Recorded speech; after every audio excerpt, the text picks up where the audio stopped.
आज की हमारी वीडियो बॉलीवुड की बोल्ड और बिंदास अंदाज वाली एक्ट्रेस पर है, जिन्होंने आज से करीब 50 साल पहले बड़े पर्दे पर बिकनी सीन दिया, जो किसी जमाने में रतन टाटा की महबूबा थी। इस अभिनेत्री का अलग ही स्टाइल स्टेटमेंट था। वह मिनी स्कर्ट से लेकर 2 पीस बिकनी तक में पोज देती थी और कई अफेयर्स के बावजूद आज भी वह अकेले कैसे रह गई, इन सभी बातों का खुलासा आज की इस वीडियो में करेंगे। हिंदी सिनेमा की बोल्ड, बिंदास और मॉडर्न ख्यालों वाली अभिनेत्री, जिन्हें लेडी इन वाइट के नाम से भी जाना जाता था, वह खूबसूरत होने के साथ साथ डिसेंट और एलिगेंट भी नजर आती थी। लेकिन क्या आप जानते हैं, बेहद कम उम्र में ही उन्होंने दुनिया के अलग अलग देशों में चक्कर लगा लिए थे। आज हम बात कर रहे हैं 60 और 70 के दशक की बोल्ड और ब्यूटीफुल एक्ट्रेस सिम्मी गरेवाल की। सिम्मी ने जैसे ही सिनेमा जगत में कदम रखा, वे छा गई। उन्होंने अपनी फिल्मी करियर की शुरुआत हिंदी सिनेमा से नहीं की, बल्कि English film Tarzan goes to India से की थी। रिपोर्ट्स के मुताबिक सिम्मी ने महज 5 साल की उम्र में आवारा फिल्म देखी थी। इसके बाद से ही उनके अंदर सिनेमा को लेकर एक अलग जुनून छा गया। उनका लंदन से मुंबई आने का किस्सा भी किसी हिंदी फिल्म की कहानी से कम नहीं था। क्योंकि उनके पिता उनके फिल्मों के करियर बनाने के खिलाफ थे, इसलिए वे अपने परिवार वालों के खिलाफ भूख हड़ताल पर बैठ गई और आखिरकार उनके पिता को उनकी ख्वाहिश पूरी करनी पड़ी। और कुछ इसी तरह महज 15 साल की उम्र में सिम्मी बॉम्बे आ गई। उनकी फराटेदार इंग्लिश की वजह से उन्हें सिनेमा में पहली फिल्म 1962 में मिल गई, जिसका नाम था टार्ज़न गोज़ टू इंडिया। भले ही ये फिल्म हिंदी नहीं थी, लेकिन इस फिल्म में उनकी खूबसूरती को बेहद सराहा गया और इसी फिल्म के चलते वे काफ़ी फिल्म मेकर्स की नज़रों में भी आ गई थी। उनकी खूबसूरती के कारण उनकी फिल्मी करियर की गाड़ी तो चल पड़ी थी, लेकिन उन्हें मिलने वाली सभी फिल्में बी ग्रेड थी। ए ग्रेड फिल्मों में उन्हें सिर्फ साइड रोल दिया जा रहा था। इसके बाद उन्हें देव आनंद की फिल्म 3 देवियां और दिलीप कुमार की फिल्म आदमी में काम करने का मौका मिला। तो वहीं टार्ज़न गोज़ टू इंडिया के बाद वे 2 बहन और साथी फिल्म में नजर आई। दोनों ही फिल्मों के लिए उन्हें फिल्म फेयर के बेस्ट अवार्ड के लिए नवाजा गया। इसके बाद उन्हें अपने करियर में बड़ा ब्रेक मिला और राज कपूर के साथ मेरा नाम जोकर फिल्म में भी काम करने का मौका मिला। इस फिल्म में उन्होंने मिस मैरी का किरदार निभाया था, जो काफ़ी चर्चा में आया था। लेकिन प्रभावशाली परिवार से आने के बाद भी उन्हें ये रोल आसानी से नहीं मिला था।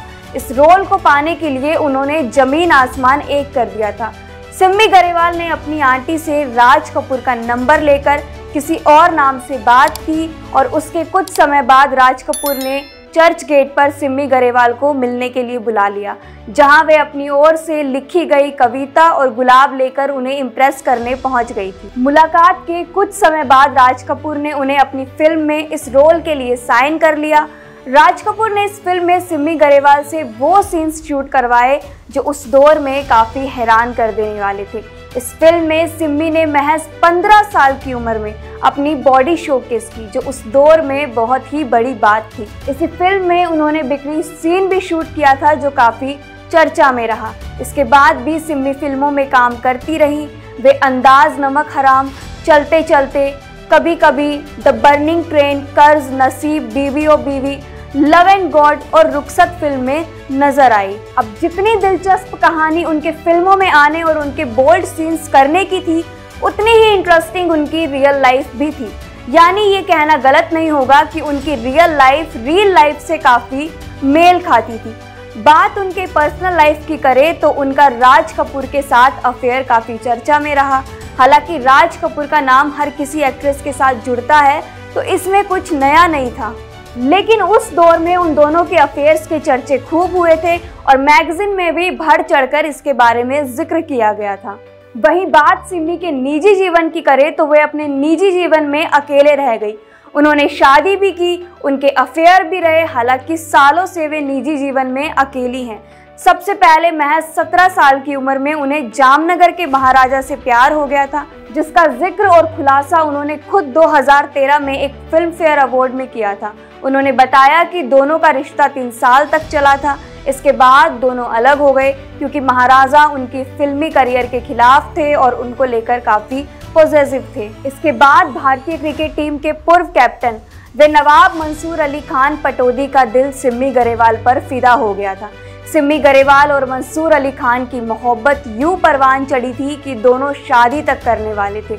इसी बीच मंसूर अली खान की जिंदगी में शर्मिला टैगोर आ गई। बस यही वह दिन था जब सिम्मी और टाइगर की लव स्टोरी पर फुल स्टॉप लग गया। करीब 2 साल का ये रिश्ता टूटने के बाद सिम्मी को बड़ा झटका लगा था। उनके एक के बाद एक प्रेम कहानियां अधूरी होती गई। कई अफेयर्स के बाद आखिरकार सिम्मी के जीवन में बिजनेसमैन रवि मोहन की एंट्री हुई, जो उनके जीवन साथी बने। दोनों ने शादी भी कर ली थी। 23 साल की उम्र में सिम्मी ने रवि मोहन से साल 1970 में शादी की थी। हालांकि दोनों की शादी सफल नहीं हो पाई। दोनों के बीच अनबन होती रहती थी। दोनों का रिश्ता बस नाम का रह गया था। आखिरकार साल 1979 में दोनों ने तलाक ले लिया। रिपोर्ट्स के मुताबिक उनके अलग होने की वजह ये थी कि रवि मोहन चाहते थे कि सिम्मी गरेवाल अपनी फिल्मी करियर को छोड़कर हमेशा के लिए दिल्ली उनके साथ रहे। 1980 की शुरुआती दौर में सिम्मी गरेवाल के बिजनेसमैन सलमान के साथ अफेयर्स की खूब चर्चा हुई। वे पाकिस्तान पंजाब के गवर्नर भी बने, लेकिन उनका ये रिश्ता ज़्यादा चल नहीं सका और ना ही इसको कुछ नाम दिया गया और बाद में दोनों अलग हो गए। इसके बाद सिम्मी का नाम देश के मशहूर उद्योगपति रतन टाटा से भी जुड़ा, जिससे शायद बहुत ही कम लोग वाकिफ हैं। बता दें कि सिम्मी गरेवाल रतन टाटा के साथ कई सालों तक रिलेशनशिप में थी, जिसका खुलासा खुद उन्होंने ई टाइम्स को दिए इंटरव्यू में किया था। एक इंटरव्यू में सिम्मी ने रतन टाटा को परफेक्शनिस्ट, जेंटलमैन बताते हुए उनके सेंस ऑफ ह्यूमर की तारीफ की थी। हालांकि दोनों के बीच रिश्ता क्यों नहीं चल सका, इसके बारे में उन्होंने कभी जिक्र नहीं किया। लेकिन सिम्मी गरेवाल के शो में रतन टाटा ने अपनी जिंदगी से जुड़े कई राज का खुलासा भी किया और बताया कि कई बार उनकी शादी की बात होते होते रह गई थी। सिम्मी ने 50 से ज़्यादा फिल्मों में काम किया और 100 से ज़्यादा अवार्ड्स अपने नाम किए, लेकिन उन्हें कामयाबी राज कपूर की फिल्म मेरा नाम जोकर और सिद्धार्थ से मिली। साथ ही फिल्म कर्ज में उनका नेगेटिव रोल सबसे बेहद पसंद किया गया, जिसके बाद वह एक बार फिर सुर्खियों में आ गई थी। लंबे दौर के बाद उन्होंने 1988 में फिल्मी करियर को गुड बाय कह दिया और डायरेक्शन में आ गई। उनका celebrity talk show rendezvous with Simi Garewal सबसे ज़्यादा फेमस हुआ।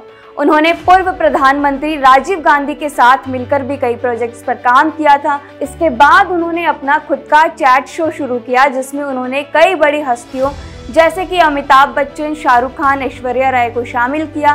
सिम्मी गरेवाल के पास इतनी दौलत और शोहरत होने के बावजूद भी उन्हें अपनी जिंदगी में प्यार नसीब न हो सका। इसके साथ ही एक्ट्रेस को खुद के पास कोई बच्चा ना होने का भी अफसोस रहता है। सिम्मी गरेवाल ने खुद इंटरव्यू में ये बात कही थी कि मेरी जिंदगी का सबसे बड़ा अफसोस है कि मेरा कोई बच्चा नहीं है। तो ये थे कुछ दिलचस्प किस्से सिम्मी गरेवाल के। आपको कैसी लगी स्टोरी हमें कमेंट सेक्शन में जरूर बताएं और अधान हिंदी के YouTube चैनल को लाइक, सब्सक्राइब और शेयर करें।